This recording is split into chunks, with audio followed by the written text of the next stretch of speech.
Hi guys, it's Jen here from Mom Dad Cup of Kids, and today's vlog is all about how to pack for a family of 4 on a trip around the world. Now, we all know that packing for yourself is hella hard, but packing for a family of 4 can be insane. What we wanted to do on this vlog was actually talk through what we started with, what we did halfway through the trip, and ultimately what we netted out with, so that you can take those tips and tricks and go straight to the end and figure out what to pack when it comes to packing for either a 2-week vacation, a month-long hiatus, or alternatively your own trip around the world. Be sure to follow, like, comment, and subscribe, and let us know if you'd like to see more about the behind the scenes on what it took for us to fulfill our dream adventure so that you can do it too. Hope you enjoy. Okay, it's Jen here from Mom Dad Cup of Kids, and we are in the final throes of packing for this trip. This is our entire life for the next 8 months. So the funny thing is if you look over there, we thought we had actually gotten rid of a bunch of stuff. But now that we're kind of down to the final decisions, and we're sort of saying, do we really truly need this? So we're taking these 2 backpacks, and right now what we've kind of assigned is 3 cubes to each person. They get a big blue one, a green one, and a gray one. The rest of the stuff has to go in our carry-ons and our day packs, which are about this size. So each one of us are going to have one of these for traveling on the flight. We'll have 1 extra pair of clothes in here, and we'll have the essentials and our electronics. Things I wish I knew before we left on a trip around the world. You will start getting ready to pack up for this really big and exciting trip, and you're going to pare down what you think is the right amount of things to pack for a family of 4 or 5, whoever is going to be going on your trip. And then what's going to end up happening is as you go on a trip, you realize more and more how insignificant the amount of stuff you have is important. And as you do that, you're going to look at how little you actually need when you're traveling. My husband always says, nobody knew what you wore yesterday, nobody knows what you're going to wear tomorrow. I'm going to tell you about what ultimately we packed and then what we're down to. And I will walk you through the packing experience. So a few people have been asking exactly what we packed. So we actually laid it out for you today. Now that we're looking at it, we probably still packed too much. For the most part, we each have a hoodie, we each have 1 sweater, we each have about 2 pairs of pants, 2 pairs of shorts, way too many t-shirts for both of the kids, but Chris and I are pretty good. We have 2 to 3 swimsuits each, because really that's what we've been living in. We've got our puffy jackets, and we've got 2 different hats depending on the weather. Then over here we've got a couple of sarongs that have been great for when we have to change on the beach. We have some micro towels, which have been fantastic for, you know, just when we are going to the beach, we have something available. We have some rain gear here. We have a couple of buffs. Lauren really likes wearing those instead of wearing a hat, so this is great for keeping her instead of getting sunburnt. One thing that I absolutely would recommend if you're doing like a trekking kind of journey or holiday, we took this up to the top of Kili. It's Voltaic, Voltaic. It is a solar powered battery. So we just hung this on the back of our backpack when we were walking at Kili, and that allowed me to charge my phone at the end of each day so that we could have more opportunity to take pictures the next day. It was fantastic. We're taking it on this trip again. We've already used it a bunch of times because sometimes you just never know when you are or aren't going to have power, and this was perfect. We've got some goggles which have already come in handy, but we are renting snorkeling equipment when we're here, but these were great for the kids today at the beach. I can't thank my stepbrother and stepsister-in-law enough. They sent us packing with a whole bunch of emergency toilet paper.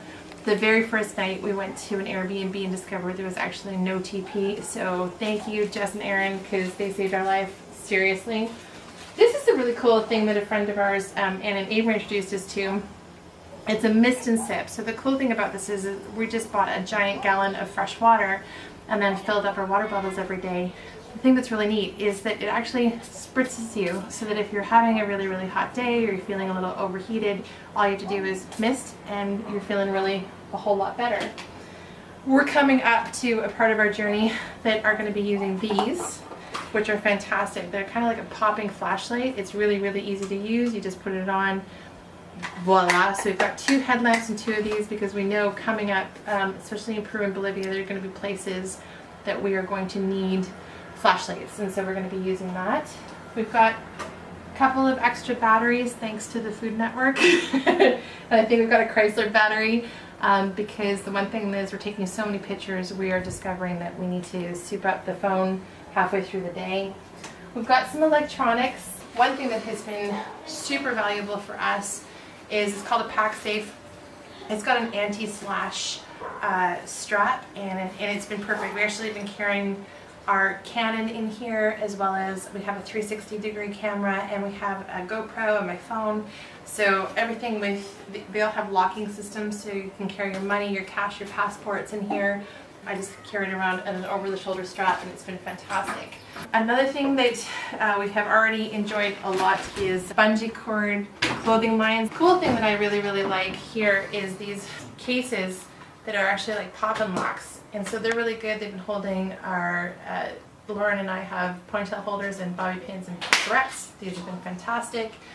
I used a fishing gear kind of thing for holding all of my jewelry and batteries and the like, and this is nicely saved and stashed away.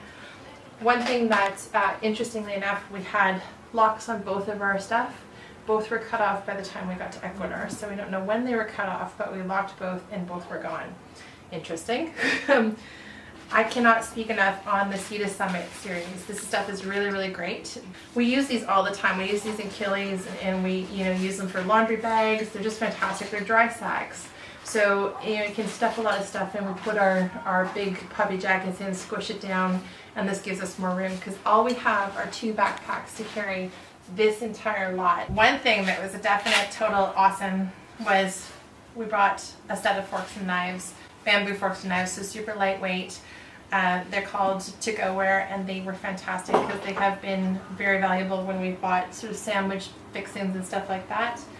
Last thing that I think is highly valuable, we brought 2 of these IKEA cubes. We folded them up. They're lightweight, and they have been super valuable because they just kind of become that stash and go everywhere we are going to be staying. We just can throw a bunch of stuff for the kids in there, and that's where it ends up. So this is our stuff, and I'll send the packing list out, and I'll let you know how we fared in a couple months. Talk to you soon. See you on the road. So for my daughter, what we have discovered that we really need, and actually we could probably pare this down even a little bit more, is we've got 2 pairs of tights, a t-shirt, 2 dresses, a long sleeve shirt, a tank top, and she's actually wearing a tank top, and there's one more tank top that is in her backup backpack, pajamas, a sun shirt. There's the rest of her t-shirts, so we have about 5 altogether, and underwear. We have a head bandana that each of us wear, which is great for on cold. We wear it around our necks. It can be a headband or it can be sun cover. Bathing suit, and her favorite outfit is this lightweight kind of crepey material that she wears all the time, and elephant shorts. So this is her whole ensemble, and then all we ever do in addition to this is have a bathing suit and our flip-flops in 1 change of clothes in the backpack every time we go. Okay, for our son, I have a pair of travel pants. He's lost all his pants, so we have a pair of travel pants that can also be converted into shorts, a pair of shorts, pajamas. We have 2 pairs of bathing suits, some underwear, his head buff. And the one thing I want to draw attention to is Spencer is autistic or has autism. And one of the things that I can't stress enough is how valuable bright colored shirts are that we have, or specific shirts like a Happiness is Canada shirt, things that are definitely easy marks for any reason whatsoever we can't find him. So you'll see in our travel area, our travel plans with him, we always end up having bright colored shirts, especially when we go to airports. That's a big part of our plan. And yeah, other than that, his favorite airline is Emirates. So you'll see that over the course of the time that we've been traveling, this has become his favorite shirts to wear, which he also really likes wearing. At airports. So for him, he has 3 pairs of shorts, 1 pair of pants. He has a hoodie because he doesn't like long sleeve shirts. 5 shirts, 4 pairs of underwear, and just an extra set of clothes in his backpack. For Mom, I debated about whether or not I should bring this many bras, but really what each of them have is an occasion, and that is a sports bra, a strapless bra, a super comfortable bra, and then a regular everyday black bra. That's suited me fine, and I have used all of them quite often throughout the entire 6 months that we've been on the trip. Probably a couple of them are going to be thrown in the garbage by the time we're done, but certainly they were definitely put to use. A few pieces that have totally benefited me on this trip that I couldn't do without is I actually went to Value Village, which is a secondhand store in Canada, and picked this up, which is a beach wrap that I use as a skirt or a beach cover up, or even just going out for dinner on a hot night.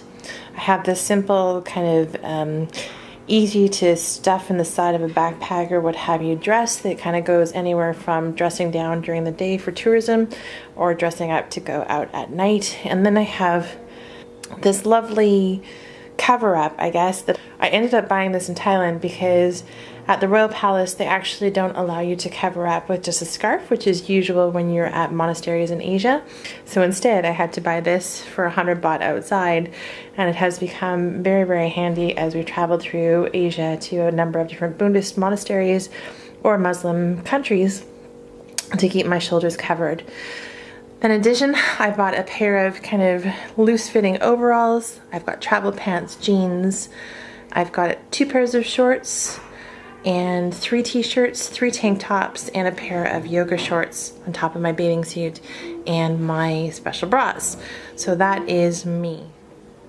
And finally, Dad is the easiest of them all. He has got 1 pair of travel pants, 1 pair of linen kind of dressy pants, 2 button collar tops, 2 pairs of shorts, 4 t-shirts, some underwear, and 2 pairs of swim trunks, and that's it. And he actually could probably, in his opinion, downsize even more than this. All right, so this right here is what I'm looking at as almost my entire wardrobe for this trip.